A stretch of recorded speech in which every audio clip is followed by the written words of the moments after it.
शिव बाबा जब कामदेव को जो है तीसरा नेत्र से जला दिए तो कामदेव तो मर गया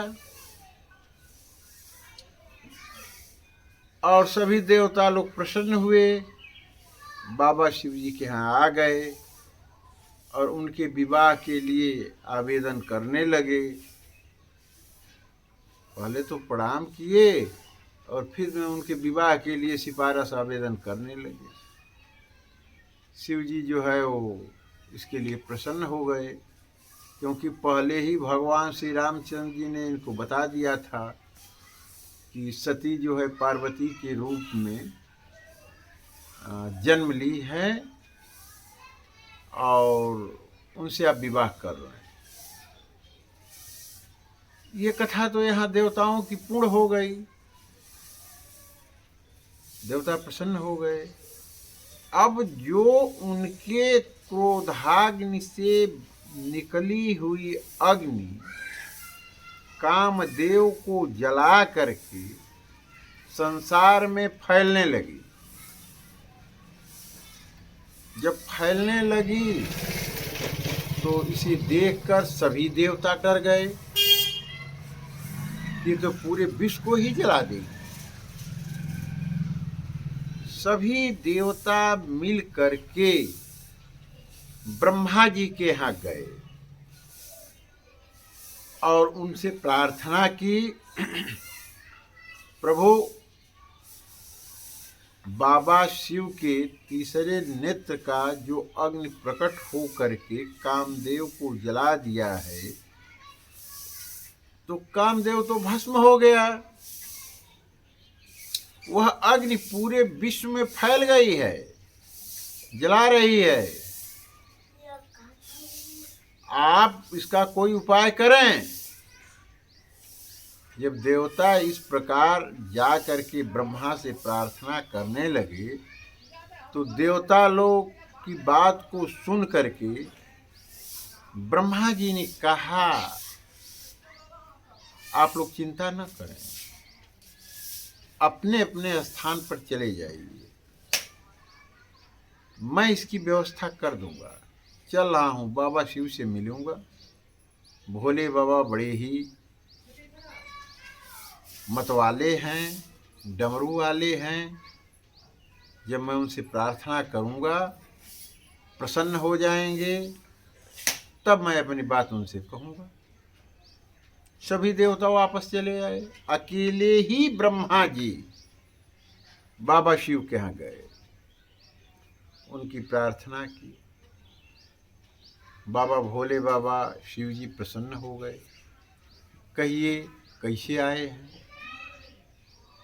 बाबा भोलेनाथ ने पूछा ब्रह्मा जी से कि कहिए कैसे आए हैं?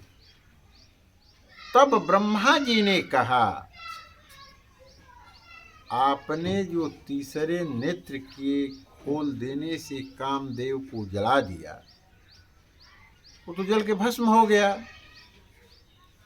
अब वह अग्नि पूरे विश्व में फैल रही है, सबको जला देगी।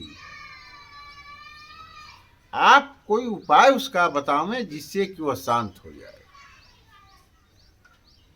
बाबा शिव ने कहा, ब्रह्मा जी जब आप आ गए और मुझसे कह रहे हैं तो जो इच्छा हो आपकी उसके द्वारा उसे शांत कर दीजिए। ब्रह्मा जी बड़े प्रसन्न हुए और बाबा शिव के यहाँ से चले गए, जो है वो जहाँ अग्नि जला रही थी। कुछ दूरी खड़ी हो करके शिव बाबा का स्मरण किए, अग्नि शांत हो करके अग्नि जो है घोड़े का रूप बना लिया और उस घोड़े को पकड़ करके समुद्र के पास ले गए। ब्रह्मा जी घोड़े को समुद्र के पास ले गए। जब समुद्र के पास ले गए, किनारे पर खड़े हुए तो इन्हें देख करके कि ब्रह्मा जी एक घोड़ा लेकर के आए हैं, समुद्र मानव रूप में मत्स्य रूप में प्रकट हुआ, प्रणाम किया, कहा प्रभु और बताइए आप कैसे आए हैं? जब समुद्र ने इस प्रकार कहा कि प्रभु और बताइए आप कैसे आए हैं, तब ब्रह्मा जी ने कहा मैं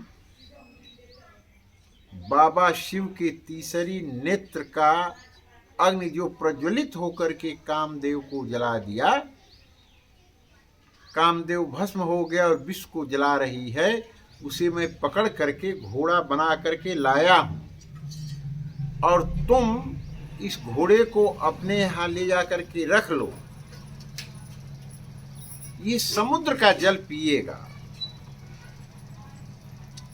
और जब प्रलय प्रयांत मैं इस समुद्र में जब आ जाऊंगा,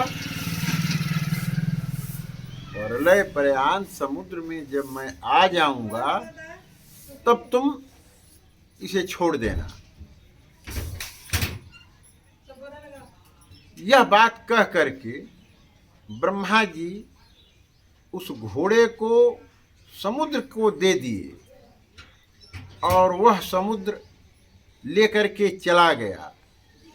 उस समुद्र का जल पीता है, इसलिए उसका नाम बड़वा नल कहा जाता है। यही बड़वा नल बाबा शिव के तीसरे नेत्र का अग्नि है, जो समुद्र का पूरे जल को पी जाता है। ब्रह्मा जी देवताओं की प्रार्थना पर बाबा भोलेनाथ के यहाँ जा करके उसे घोड़ा बना करके समुद्र को दे दिए। तब से बड़वा नल नाम उसका पड़ गया, और पूरा विश्व जो है शांतमय हो गया। और जब पूरा विश्व शांतमय हो गया, तब जाकर के इधर देवता लोग जो है भोलेनाथ से सिफारिश कर रहे थे कि प्रभु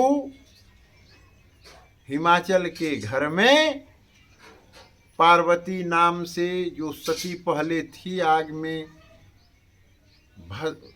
कहा जाता है कि योगाग्नि से भस्म हो गई थी, वही पार्वती जो है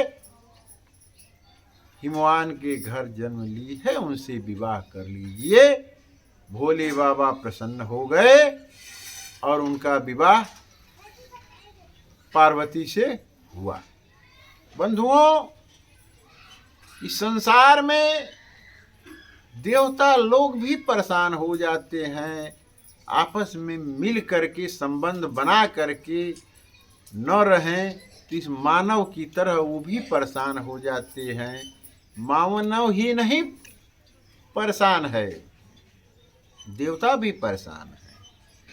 तो इस परेशानी का कारण यही है कि एक देवता दूसरे से प्रार्थना करता है, वो दूसरा उससे करता है, वो उससे करता है, यानी एक दूसरे को बड़े मानते हुए सब चले आए हैं देवता लोग। और है भी यही बात। इसलिए बंधुओं, सभी देवता एक हैं, क्योंकि ब्रह्म एक है। इसलिए संसार में मेरे हरि को भजो, जिससे मुक्ति मिल जाए। दूसरा कोई रास्ता इस संसार में मुक्ति का नहीं है। इसलिए बंधुओं, बार बार यही कहा जाता है कि भगवान की भक्ति का मात्र एक साधन जो है वो भगवान की भक्ति है। इसके अलावा इस संसार में कुछ है नहीं। यहाँ तो सब माया में लगे हुए हैं और माया में फंसे हुए हैं, भगवान को भूल गए हैं। इसलिए भगवान से आपको मिलना है तो उनका भजन करें, जिससे आपकी मुक्ति हो जाए।